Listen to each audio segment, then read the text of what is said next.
Hello everyone, today we will review Enter the Warrior's Gate. That is correct, right? Yes. This movie is not what I thought it was going to be, actually. It ended up being quite a bit different from what I thought it was going to be.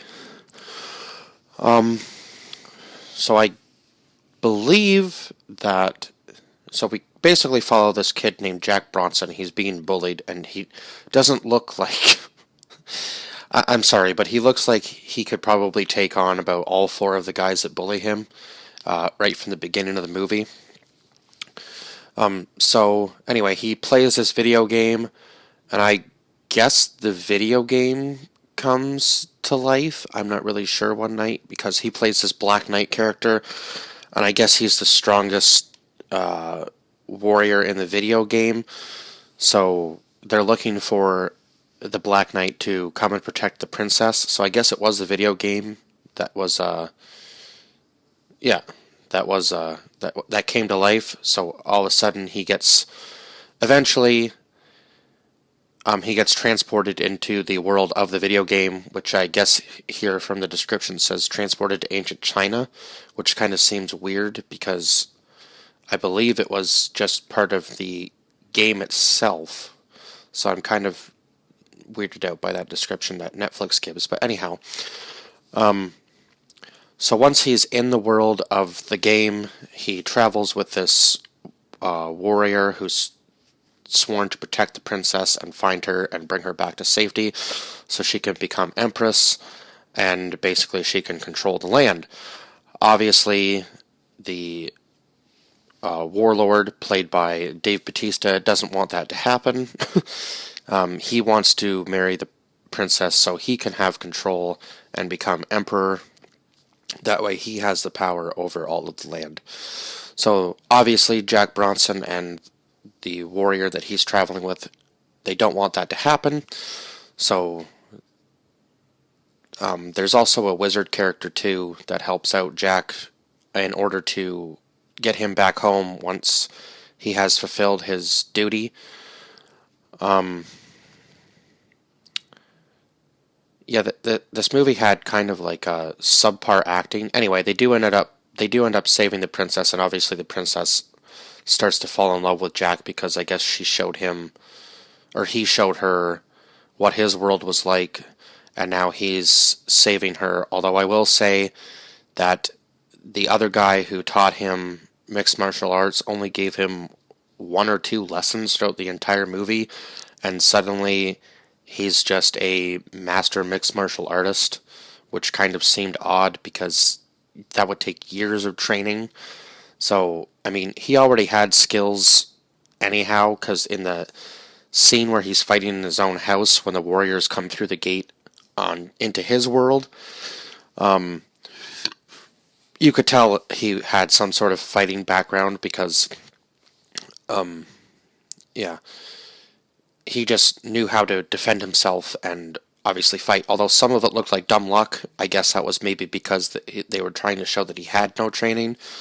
But yeah, you could tell that it was definitely he had some sort of background in mixed martial arts already, or at least it seemed that way to me. And I know a lot of movies do that where they just have the person who's fighting know all these moves and stuff, and it just makes no sense because they give no background story to why or how they would have done that. I will say there were a couple cool scenes in this movie, like the bike chase scene at the beginning where he's getting chased by his bullies. The stunts and stuff on the BMX bikes were really cool. I don't know how many of them. I think probably they were all stunt doubles, but it was still really cool to watch. Now I'm not sure because I've never really heard of this movie before, so I can't really tell you. But yeah, that scene was really cool, and obviously the mixed martial arts scenes alone in this movie kind of saved this movie a little bit for me because the acting wasn't really that great. Yeah, really, really subpar acting, I would say.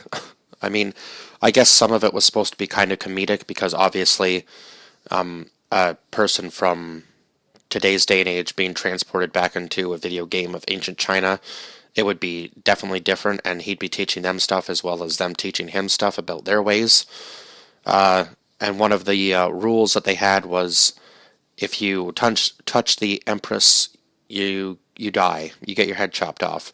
Basically, that seemed to be like their number one rule was, yeah, you don't follow that one rule, you're going to die. So it doesn't seem very good for Jack and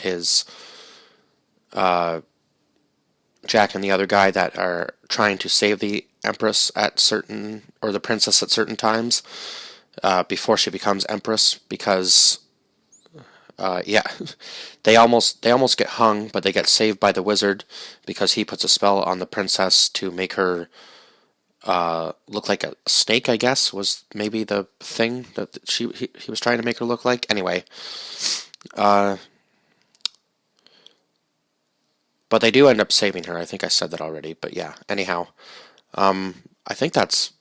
I know this is kind of a short review, but I mean, besides the mixed martial arts scenes, there wasn't really much in this movie. I mean, I guess some of the scenes were kind of wholesome, where Jack teaches the other warrior how to swim, and obviously they get a trade-off of he teaches him how to swim, and Jack gets taught mixed martial arts. Obviously, at the end, the Empress and Jack kiss because she wants him to have that memory, I guess, and I guess that was the first girl he ever kissed. So he goes back to his world, tries to explain to his mom what happened. Obviously, he really can't because the whole house is destroyed, so how would he have been able to do that all by himself? Anyway, he ends up working all day and all night, I guess, or for a couple of days on this video game idea that he had, clearly called Enter the Warrior's Gate, which is the title of the movie.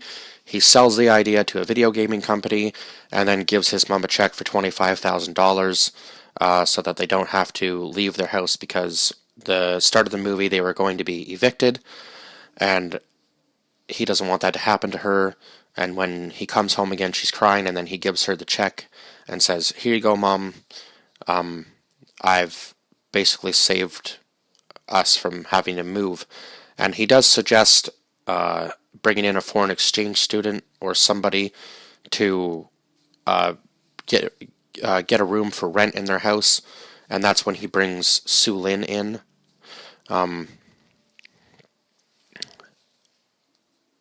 But she doesn't know that she's the princess, and obviously, if you touch the princess, you die.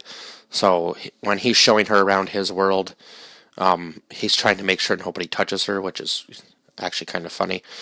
That scene. And then obviously they go into her world, and that's when the chaos starts. But the wizard, I believe, was actually the person who voiced Poe's dad in Kung Fu Panda. If you've ever seen that, it's an animated movie with Jack Black.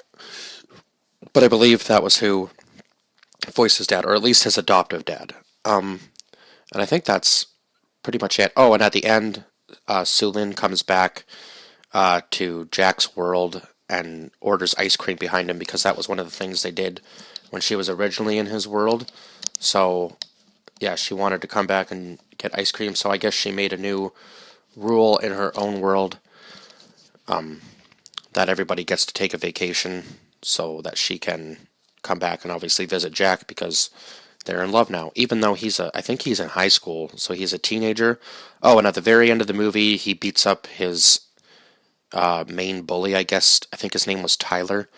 Anyway, he just kind of says, like, do you really want to do this? And it's like, well, he's had some sort of mixed martial arts training background now, I guess, so now he can beat him up and face him. But honestly, he probably could have taken him right from the beginning of the movie, but I guess for this movie, it was, yeah, that whole concept of him being bullied kind of seemed goofy. It didn't really add anything to the story.